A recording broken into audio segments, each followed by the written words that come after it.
Welcome back to the Crossroad Diecast Speed Shop. I'm Skip. And today I was sitting down to begin planning out my new shop photo booth, and I thought I might take some time here to share some of the ways that I do dioramas for my diecast pictures. Your diecast backdrops can be anything from very simple to very elaborate, like those that the guys do that do the diecast racing and stuff. Some of mine are just pictures that I find online, and I print on a piece of cardstock, kind of like this racing grandstand that's there. And I would encourage you, though, to use this cardstock because using regular paper can be really flimsy. And sometimes I'll use a base. I have this base that I have here. It looks like a parking lot or a garage floor, or maybe if I have doing a country scene, I've got this one. It looks more like a dirt road. But when you do that, you can kind of set it right up there. And I'm going to take this little car. And so it makes a big difference, on your diorama to have something like that. But you don't need to do that. Sometimes all you have to do is just take a picture and fold it in half. And so it makes it look like you have the thing. That's what I did when I did my Dune Daddy. When I did the restoration and I did the pics for that, I just placed it there and it looked like they were getting ready to head out on the dunes. When it comes to this, you can find a lot of garage dioramas, free ones, online. You can just download them. I have get some of mine from papermao.com. He has a lot of free ones on there, but you can just go on and do a Google search for free 1/64th scale garage diorama downloads. And here's one of the ones that I downloaded just recently. And again, it's great. These I printed on some old glossy paper, and it kind of gives a nice glossier, sharper finish. But again, you don't need to use gloss papers. But one of the tips I would give you, if you're going to use a glossy paper or a photo paper or something like that, is that you take some time afterwards, if you're using an inkjet printer anyways, to do some light mist coats over everything. That'll take care of it, keep it from bleeding or off or anything like that. That's kind of what I've done on these, like this parking lot. That's what I did on that. And you can see.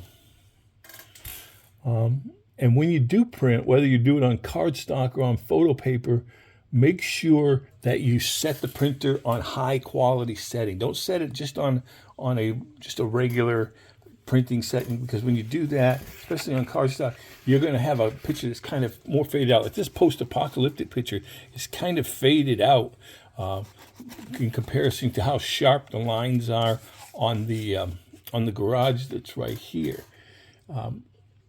And if it's one of those dioramas that I plan to use often, like my shop one that I have, what I do is I'll take it, like I have this one here. This is one of my old ones. And I'll build a structure to attach the pictures to.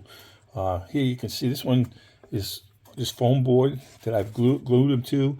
You can use I've also used cardboard on some of mine.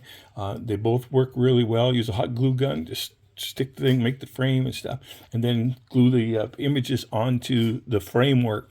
One thing I will suggest, though, is the cardstock, because if you put white glue onto paper, it has a tendency to kind of bleed through, and it leaves a wrinkly look, where the cardstock keeps it looking nice and flat and sharp.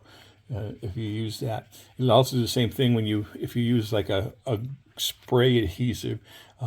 If you spray it onto the back of a paper, it will just make it crinkle and everything like that. So anyways, let's move on to our build.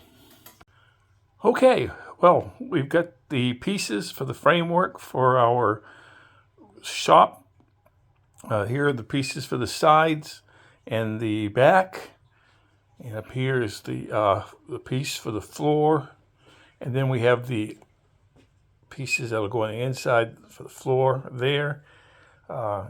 Two of the side pieces. You can notice there's a little bit extra. Always leave a little bit of extra so you can fold underneath things and gives a better fit. And then, of course, the back wall piece is right there. I use this paper cutter to cut out most of the pieces for the sides and things like that. I did have to use the utility knife to cut the foam board as well. So let's move on. Well, here's the framework of my new shop build.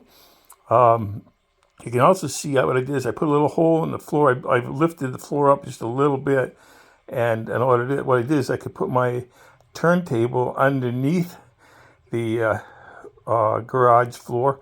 That way it wasn't sticking up so far and blocking any of the other view behind the vehicle when it's on the turntable. So I just got this old bus on there right now, and I put the whole and so we'll see how that looks, and put the floor down and the sides, and let's move on.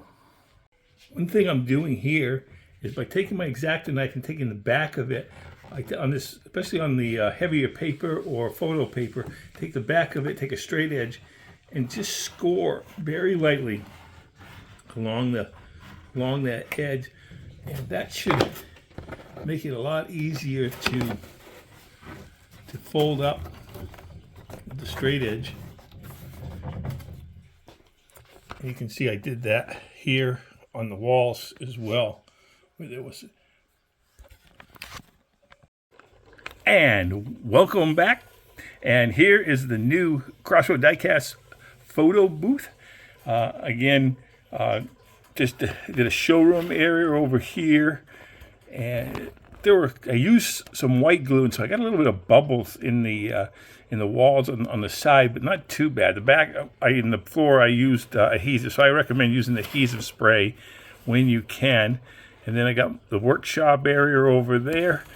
And right now I'm just using the turntable the way it is, because I haven't put the hole in the floor. If you saw earlier, I had the hole already in the floor for the turntable, and I will have those in there at some point. But again, I hope you like this build. I hope it gave you some ideas of some things maybe you can do for some of your own shop displays or whatever, or for your own photography. Anyways, as always, thanks for stopping by the shop.